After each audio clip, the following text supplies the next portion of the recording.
Conversion des signaux analogiques et digitaux, le convertisseur digital analogique. Dans cette dernière théorique, nous allons examiner une autre famille de circuits très répandus, les convertisseurs. Voyons tout d'abord quels sont leurs rôles et quelles peuvent en être les applications.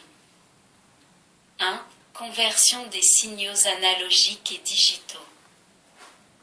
Il existe de très nombreuses applications où des appareils digitaux doivent communiquer avec le monde extérieur, par exemple quand on doit contrôler la température, la pression, la vitesse, l'humidité, le niveau d'un liquide, l'éclairement, etc. Ces grandeurs physiques sont des données analogiques qui peuvent prendre toutes les valeurs possibles. La mesure de ces grandeurs s'effectue grâce à des capteurs qui les transforment en signaux électriques analogiques. Chaque fois qu'un circuit digital doit traiter une donnée analogique, il est nécessaire que cette dernière soit traduite en un langage compréhensible par le circuit, c'est-à-dire en code binaire. Les convertisseurs analogiques digitaux sont destinés à cet usage. Supposons un système de régulation de température piloté par un ordinateur. Tout d'abord, il faut mesurer la température au moyen d'un capteur, par exemple un thermocouple. Pour maintenir la température constante, il faut commander la flamme de la chaudière en faisant varier le débit de carburant au moyen d'une pompe. Mais la pompe ne peut pas être commandée directement par un circuit digital qui délivre uniquement deux niveaux, 1 et 0. La commande doit être continue, proportionnelle au débit de carburant que l'on désire obtenir. Il faut donc transformer les ordres codés en binaire délivrés par l'ordinateur en un signal électrique analogique. Cette opération est effectuée par un convertisseur digital analogique, DA. De la même façon, le signal analogique délivré par le thermocouple n'est pas assimilable par l'ordinateur. Dans ce cas, il faut intercaler entre le capteur et l'ordinateur un convertisseur analogique digital, AD, figure 1. On rencontre d'autres exemples d'utilisation des convertisseurs dans tous les domaines et particulièrement dans les communications, radio, télévision, télémétrie, etc. Considérons le cas d'une communication téléphonique. Quand on parle devant le microphone, les vibrations de l'air sont transformées en un signal électrique de type analogique, plus ou moins ample selon l'intensité du son. Ce signal, convenablement amplifié, est transmis le long de la ligne téléphonique et à l'arrivée, il est transformé par le haut-parleur en vibrations audibles, figure 2. Le long de la ligne, les signaux sont souvent altérés par des parasites électromagnétiques, provoquant des grésillements et un bruit de fond très gênant. Dans un système de transmission entièrement analogique, comme celui qui vient d'être décrit, il est assez difficile d'éviter ou d'éliminer ces parasites. Avec un système de transmission digitale, il est beaucoup plus facile de résoudre ce problème, figure 3. Entre le microphone et la ligne téléphonique, on intercale un convertisseur analogique digital. On obtient ainsi sur la ligne une série de nombres binaires indiquant à chaque instant l'amplitude du signal à transmettre. De cette manière, il est beaucoup plus facile de combattre le bruit puisque l'on doit uniquement distinguer deux niveaux, 0 et 1. Les circuits CMOS ont une immunité au bruit égale à 0,45 fois VCC. Dans ces conditions, en alimentant les circuits avec une tension VCC de 10 volts, des parasites d'une amplitude inférieure à 4,5 volts ne sont pas en mesure d'influencer le comportement des convertisseurs et sont facilement éliminés. Pour restituer le son à l'autre bout de la ligne, il faut évidemment utiliser un convertisseur digital analogique. Il existe, en outre, d'autres méthodes qui permettent de traiter les signaux digitaux de façon à éliminer les parasites qui se seraient éventuellement infiltrés dans la transmission. Un autre exemple d'utilisation des convertisseurs est rencontré dans les avions modernes pilotés par un ordinateur de bord. Toutes les données nécessaires, altitude, pression, vitesse, température extérieure, etc., sont mesurées par des capteurs. Ces données sont converties en nombres binaires et transmises à l'ordinateur de bord qui effectue tous les calculs en fonction des indications du pilote, figure 4. L'ordinateur de bord délivre des suites de nombres binaires qui doivent être convertis en données analogiques au moyen de convertisseurs appropriés. Il est évident que les convertisseurs sont non seulement utiles, mais que dans de très nombreux cas, ils sont indispensables. L'utilisation des convertisseurs tend à se généraliser puisque les circuits digitaux sont plus stables, moins coûteux et en général créent moins de problèmes que les circuits analogiques. 2. Le convertisseur digital analogique. Le fonctionnement d'un convertisseur digital analogique, DA, peut être comparé à celui d'un circuit potentiométrique du type présenté figure 5. Le convertisseur reçoit un signal numérique sur autant de bornes d'entrée qu'il y a de bits dans le nombre binaire. En bas, il y a les bits les moins significatifs, LSB égale liste significant bits, et en haut, figure 5, arrivent les bits les plus significatifs, MSB égale most significant bit. Le signal binaire d'entrée détermine en sortie une tension VA proportionnelle à la valeur numérique que représente le signal d'entrée, tout comme dans le circuit potentiométrique, VA dépend de la position du curseur. Le convertisseur reçoit également une tension de référence VR. Dans la comparaison, cette tension correspond à VR existant entre les bornes extrêmes du potentiomètre. Dans les deux cas, VR représente un niveau par rapport auquel sont référencées les tensions de sortie VA. Dans le système potentiométrique, VA peut prendre toutes les valeurs comprises entre 0 V et VR. Dans le convertisseur, on observe un comportement similaire, mais en sortie, VA progresse par bond ou en escalier. Chaque élévation d'une marche correspond à une augmentation unitaire de la valeur numérique d'entrée. On peut donc dire que la tension VA du convertisseur est encore de type numérique, mais comparativement aux signaux binaires sur les bornes d'entrée, elle acquiert déjà une allure analogique. Pour déterminer la valeur de la tension VA délivrée par le convertisseur, on utilise la formule VA égale D multiplié par VR. D représente un coefficient fractionnaire correspondant à la valeur numérique présente aux bornes d'entrée.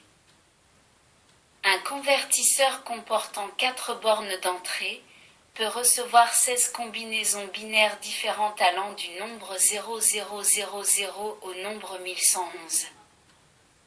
Chaque augmentation unitaire du nombre binaire d'entrée correspond à une progression de 1/16 de VR sur la sortie VA. Le tableau de la figure 6 donne la valeur du coefficient D pour un convertisseur à 4 bits d'entrée. Figure 6. Table des nombres binaires à 4 bits et correspondance du coefficient D. Rang 4. MSB. Rang 3. Troisième bit. Rang 2. Deuxième bit. Rang 1. LSB. Coefficient D. 0.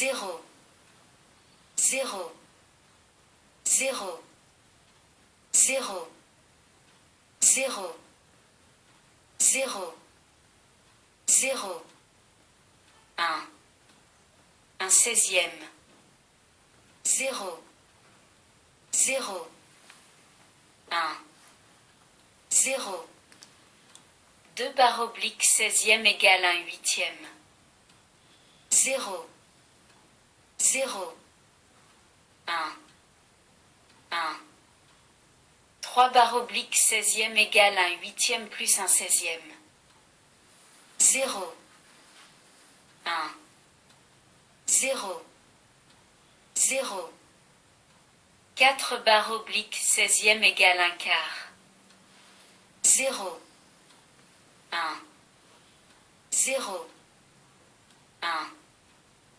5 barre oblique 16e égale 1 quart plus 1 16e, 0, 1, 1, 0, 6 barre oblique 16e égale 1 barre oblique 4 plus 1 huitième, 0, 1, 1, 1, 7 barre oblique 16e égale 1 quart plus 1 huitième plus 1 16e, 1, 0, 0, 0, 8 barre oblique 16e égale 1 demi, 1, 0, 0, 1, 9 barre oblique 16e égale 1 demi plus 1 16e, 1, 0, 1,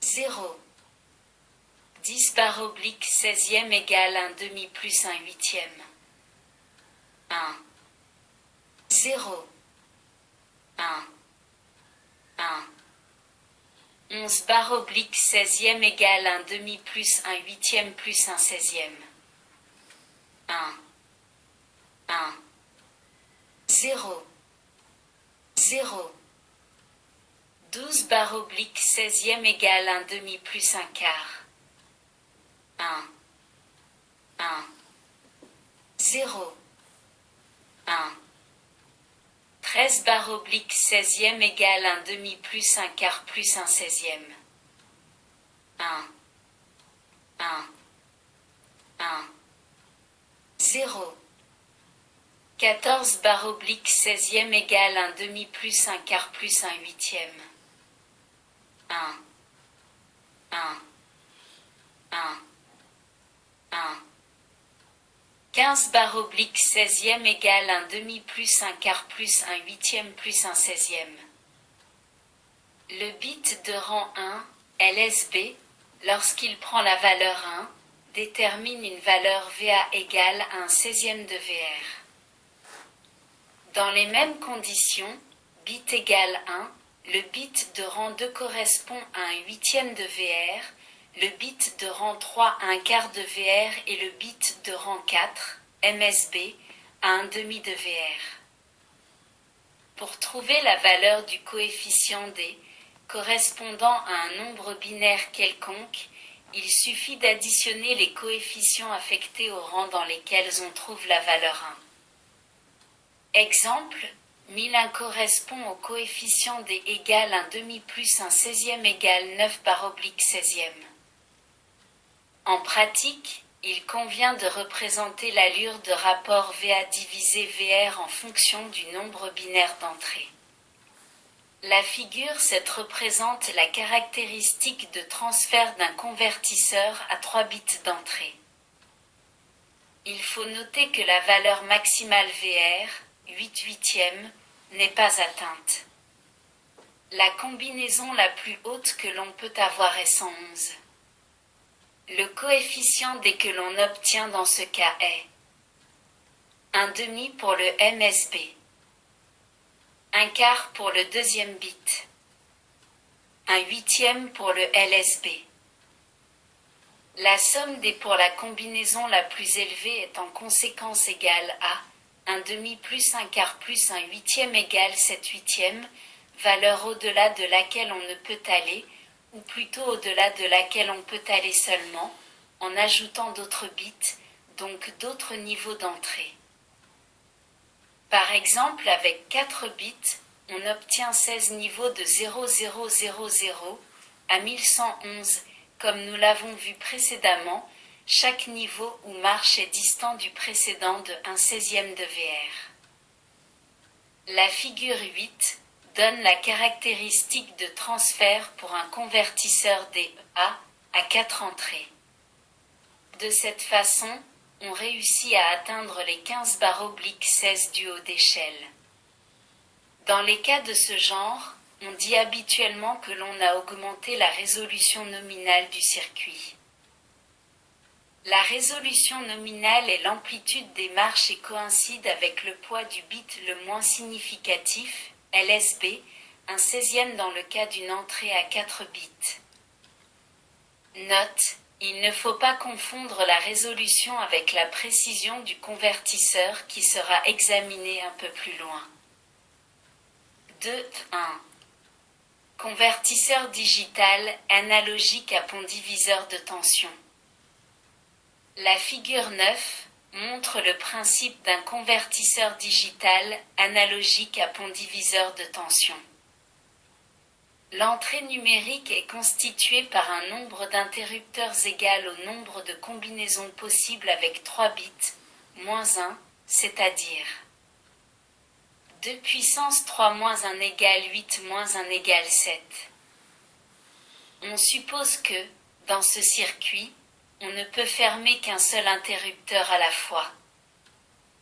Ainsi, à chaque interrupteur fermé, correspond une tension analogique VA proportionnelle au nombre binaire représenté par l'interrupteur. Notons que la valeur binaire affectée à chacun des interrupteurs est égale au nombre de résistances connectées entre l'interrupteur considéré et la masse. Ce circuit présente 2 inconvénients. Le premier réside dans le fait qu'il est nécessaire de disposer d'autant d'interrupteurs moins 1 qu'il y a de combinaisons binaires possibles. Rappelez-vous que pour seulement 8 bits, il y a déjà 256 combinaisons, ce qui nécessiterait 255 interrupteurs. D'autre part, la résistance de charge RL, de valeur non infinie, déséquilibre tout le pont diviseur et les tensions de sortie ne sont plus exactement proportionnelles aux valeurs numériques d'entrée.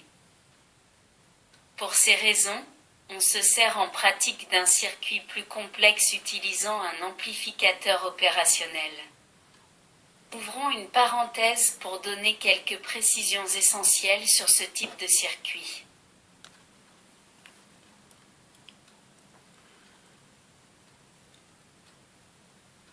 Merci de votre écoute. À bientôt.